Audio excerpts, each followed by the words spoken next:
The humiliation and violence inflicted on black Americans was mirrored in Africa. At the end of the 19th century, as Europe's powers scrambled for control of the continent's riches, the rights of the indigenous peoples were no impediment to their plans for conquest. The attitude of white people in all Europe was tabula rasa, terra incognita. Here is a place which is a sort of no man's land. And in other words, we can create our own states there, and we're going to bring order and civilize them. Always the word civilize was used. Whatever you were actually doing, whether you were shooting them, you were civilizing them. The vast majority of people thought they would need, at best, a paternalistic treatment, that they would need looking after, like children.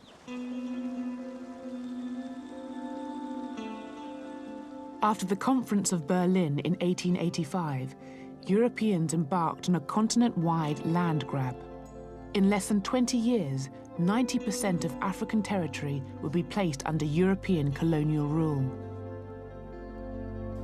One of the main beneficiaries was King Leopold II of Belgium.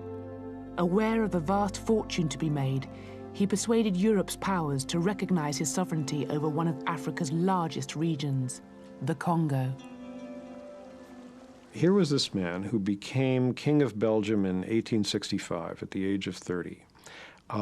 Enormously shrewd, enormously greedy, enormously ambitious, and with an absolutely brilliant sense of public relations.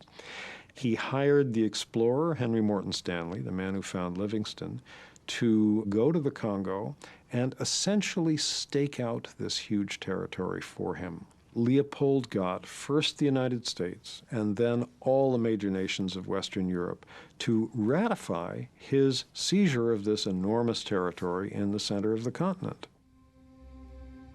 First, Leopold created a smokescreen, claiming that he wished to educate a savage people. They were all really fooled by Leopold because they took him at his word. They thought he was a sort of a man who's going to lose all his money in this crazy philanthropic venture. But they didn't realize what he was really after at all, which was to make himself hugely rich by exploiting brown hands and broad backs who were going to carry the wealth of Africa and load it on ships for his own personal profit.